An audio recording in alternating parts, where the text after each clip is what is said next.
Informações que eu gostaria de deixar aqui, tá? E estou pronto aí para as perguntas, os esclarecimentos que forem necessários. A mesa agradece a colaboração do Coronel Aquiles e imediatamente passa a palavra ao deputado Alberto Fraga, pelo prazo de até 15 minutos.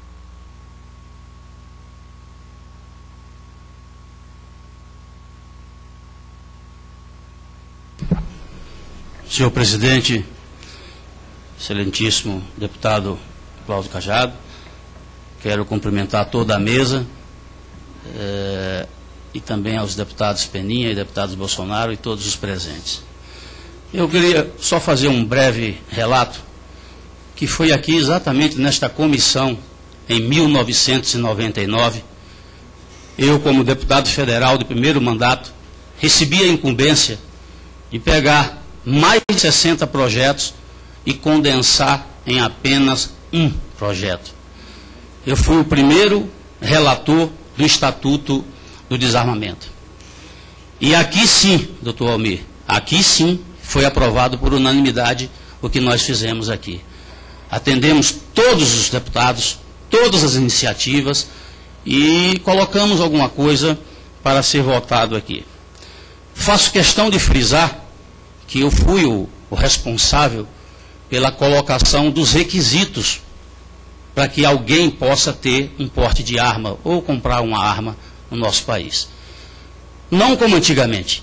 Eu fazia sempre o paralelo com um carro. Qualquer pessoa pode comprar um carro. Para dirigir o carro tem que ter a carteira de habilitação. É esse o paralelo que eu faço com as armas. Qualquer pessoa idônea que cumpra os requisitos tem o direito de escolher para poder comprar uma arma. Agora, se quiser portá-la, aí sim nós temos que... É outra história, aí tem que ter aptidão psicológica, curso, uma habilidade técnica, enfim, os requisitos que foram colocados. Ocorre que em 1999, logo após essa aprovação aqui, o PT, como uma estratégia de marketing, lançou a campanha do desarmamento. O Estatuto foi aprovado, para que todos saibam, uma véspera de Natal. Foi aprovado no plenário por voto simbólico. E eu me recordo que eu e o deputado Bolsonaro, e eu liderava naquele momento aquela questão, eu dizia, e está nos anais da casa, fácil de ser identificado, que quando o presidente mandou levantar o braço aqueles que concordavam, a maioria, ou seja, foi derrotada. Claramente pela televisão percebe-se que o presidente, intempestivamente e no arrobo, aprovou o Estatuto. Aprovou, e eu arrisco a dizer aqui que na votação de plenário perderia, se fosse uma votação nominal. Mas era véspera de Natal, o presidente João Paulo Cunha tinha uma viagem marcada à ONU e precisava levar alguma coisa para a ONU. Na época eles pleiteavam, o governo federal pleiteava uma cadeira no Conselho de Segurança. Então, esta viagem do João Paulo veio a calhar, eles tinham que levar alguma coisa para oferecer lá para a ONU. Olha, nosso país está cuidando disso, como se desarmar o cidadão de bem fosse qualquer tipo tivesse resultado positivo. Eu quero também dizer e frisar que foram revertidas várias injustiças que o governo federal na época queria fazer. Entre elas eu vou citar aqui a retirada do porte de armas dos policiais. Até isso o governo queria fazer. Retirar o porte de arma dos policiais. E nós conseguimos retirar essa maldade que estava dentro do Estatuto. Em novembro de 2004, o governo federal, portanto, deflagra esta campanha do desarmamento.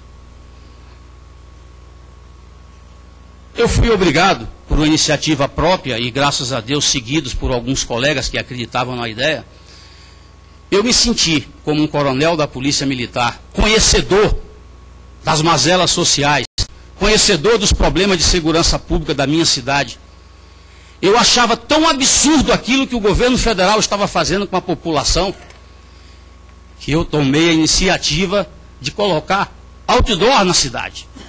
Outdoor. Fui processado. E eu dizia: cidadão, entregue sua arma, o bandido agradece. Fui processado como apologia ao crime. E assim nós começamos aqui mesmo, criei a Frente Suprapartidária Pró-Legítima Defesa, que alguns colegas aqui estavam presentes, entre eles o Bené. E daí, os atropelos começaram. Eu tentei transferir o referendo para junto com as eleições. O custo do referendo foi de 564 milhões, levantado pelo TSE. E eu dizia: o governo não tem tanto dinheiro sobrando assim para gastar esse dinheiro num referendo. Então vamos fazer o seguinte: coloque isso junto com as eleições e lá na cédula essa questão, para economizar dinheiro público que poderia ser utilizado em outra coisa.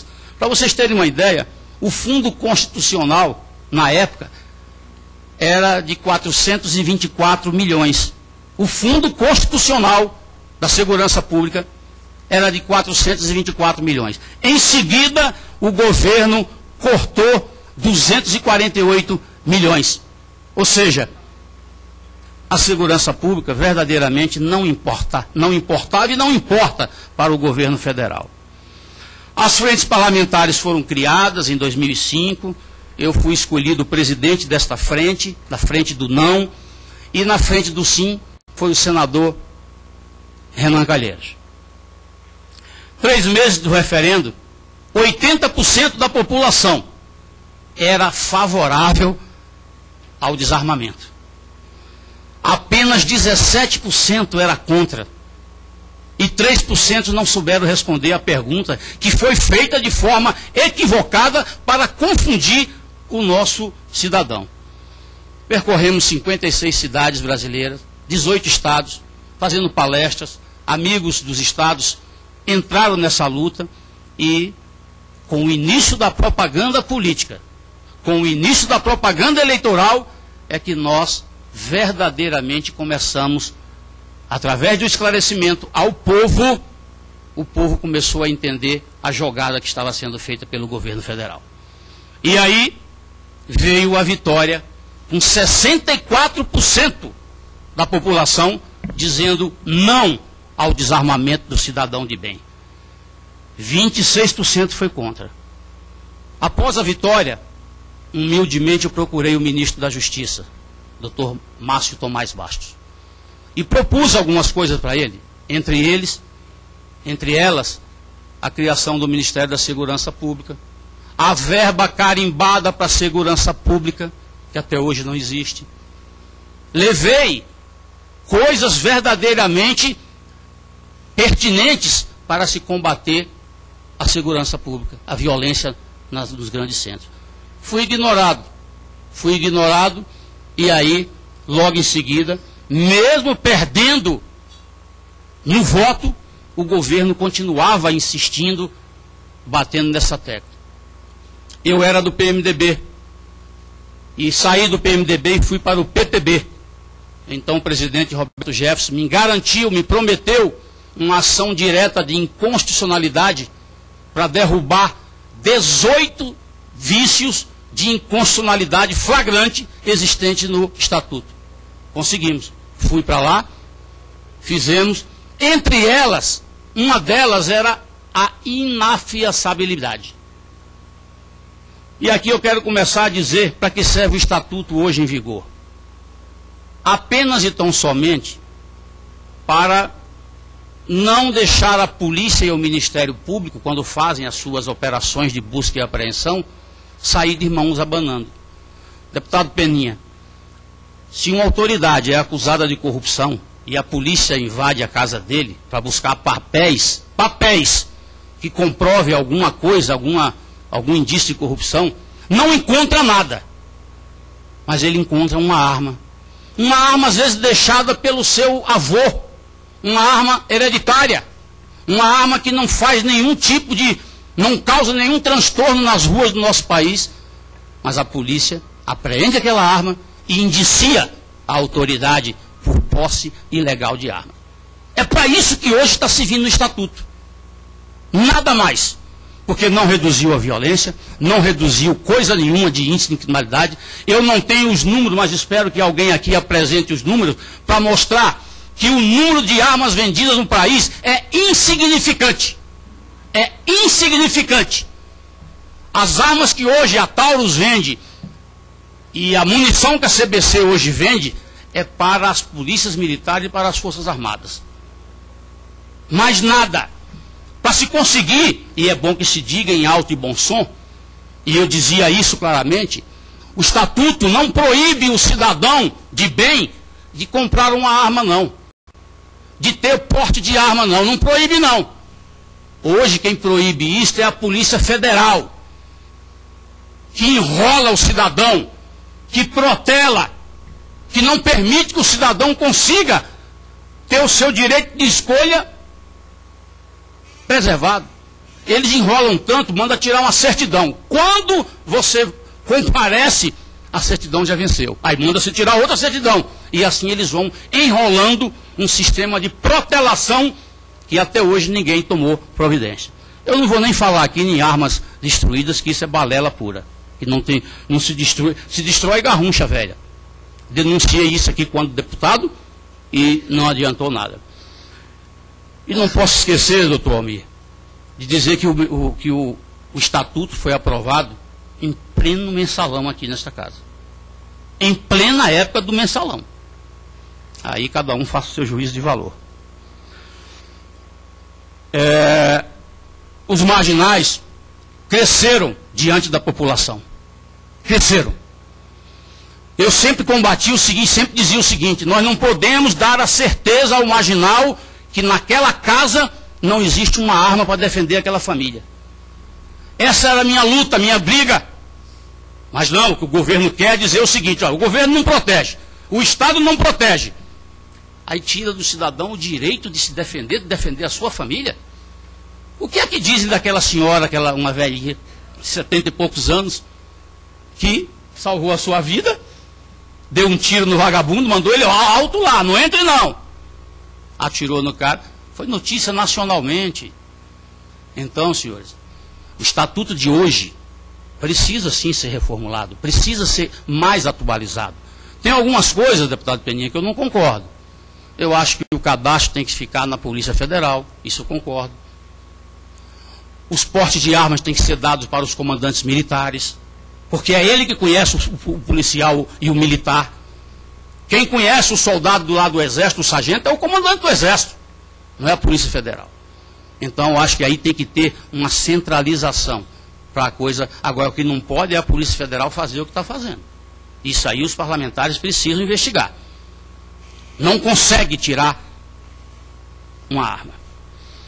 Eu ainda sou do tempo, senhores, que eu prefiro uma arma na mão do que um policial ao telefone. A arma pode me salvar. E o policial pode não chegar a tempo. Os exemplos estão aí para serem mostrados. Quando a gente falava, e nós enfrentamos a Viva Rio, com todo o seu poderio, nós enfrentamos a Rede Globo, nós enfrentamos a mídia inteira contra. E eu, sem querer menosprezar ninguém, mas eu lembro, né, Bolsonaro, que dois malucos como eu e você, é que compramos essa briga inicialmente. Quando eu subia na tribuna, os colegas diziam assim: Fraga, sai dessa, Fraga, isso é fria. Eu dizia: não, eu vou lutar pelo que eu acredito. Então o Estatuto, ele precisa sim ser modificado. Não se pode permitir que um policial tenha que ir lá de 3 em 3 anos. Gente, exige então o exame psicotécnico do policial. Se esse cara estiver louco, tome a arma dele. Mas por que exigir que o cara vá lá de 3 em 3 anos? Esse controle absurdo que foi criado para agradar não sei a quem. Porque a população brasileira, eu não sei se agradou. Meu tempo já está encerrando. Eu também vou esperar as perguntas. Eu não consigo enxergar o que o governo enxerga. O que eu enxergo é uma população medrosa, temerária, desprotegida. O Estado que não protege não tem o direito de deixar a população abandonada. E hoje, com tudo que nós estamos acompanhando e vendo, é o que eu sinto na população. Um total desleixo, porque os governos não investem onde tem que investir, que é segurança pública. Obrigado, presidente. Muito obrigado, deputado Alberto Fraga. E passa a palavra nesse momento ao senhor Bené Barbosa, presidente do movimento Viva Brasil. Vossa Excelência tem até 15 minutos para fazer a sua exposição. Bom dia ao deputado Cajado, a quem agradeço mais esse convite, essa oportunidade de conversarmos sobre um assunto tão sério e tão profundo e tão mal discutido ainda até hoje no Brasil. Agradeço a todos também que estão aqui presentes e gostaria de lembrar que a campanha